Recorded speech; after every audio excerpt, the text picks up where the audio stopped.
So I was just going to take you back in time a little bit to when I was a kid. I used to go down to the harbor in New Harbor and hang out at the co-op. My brother and I would take our fishing lines and go down and hang out with the old guys at the fishing co-op, and we would bother them, and they would kind of keep an eye on us. And they told us lots of old stories and songs. And I was about 5 when I was doing this, and realized that it was something I really wanted to pay attention to. And Fred heard songs from his grandfather out in the lumber woods, so he was inspired as well. But all of those songs were unaccompanied. There were no instruments, there were no fiddles, there were no harmonicas even, just voices singing. So we're going to start with an a cappella song dedicated to those guys. This is a song I wrote. Those guys were real lovers of art and the fine things of life. That's right. There were posters of beautiful women in the Fisherman's Co-op. Yes. And also a poster that said, "Cows may come and cows may go, but the bull in here goes on forever." So it was great, yeah.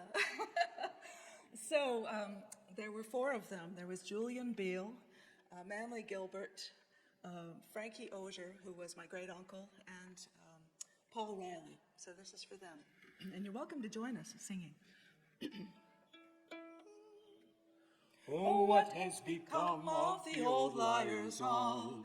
Julian and Manly and Frankie and Paul, down at the co-op when fish weren't so few, they'd lie through their teeth and they'd swear it was true. On warm afternoons in the summer we'd go with handline and bucket to the harbor below, to the dock with the rope and the chains and the spars, where the weathered old plank smelled of bait and of tar.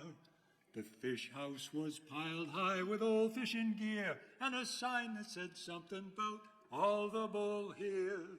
In a big leather armchair, a white-haired old man would give us a soda and a handful of clams. Oh, what has become of the old liars all? Julian and Manly and Frankie and Paul, down at the co-op when fish weren't so few, they'd lie for their teeth and they'd swear it was true. Sometimes there were others who sat in the shack just telling us stories of fishing way back when the weather was better or worse than right now. They always would say it was bigger somehow.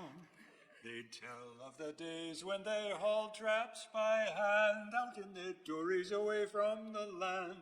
In the winter they'd row till their hands would turn blue, and some of the stories you knew could be true. Oh, what has become of the old liars all? Julian and Manly and Frankie and Paul, down at the co-op when fish weren't so few, they'd lie through their teeth and they'd swear it was true. But then they'd continue with never a smile and tell of the day when they rode 50 miles, blinded by fog banks and capsized by storms, then rescued by mermaids with gold on their arms. Then there was the one about the fisherman's ghost, doomed to eternity 'cause of a boast. His coming would warn all the sailors of gales. The wilder the weather, the stranger their tales. Oh, what has become of the old liars all? Julian and Manly and Frankie and Paul, down at the co-op when fish weren't so few, they'd lie through their teeth and they'd swear it was true. Then we'd run down the gangplank and bait up our lines and drop the weight down where the flounder are fine. We'd wait for that tug that sometimes never came, so we'd go up and bother the old men again. Well, now that they're gone, I feel empty inside, though people will tell me their jaw was all lies. Their tales were as true as the tide and the breeze. My children will never hear stories like these. Oh, what has become of the old liars all? Julian and Manly and Frankie and Paul, down at the co-op when fish weren't so few, they'd lie through their teeth and they'd swear it was true. The old liars.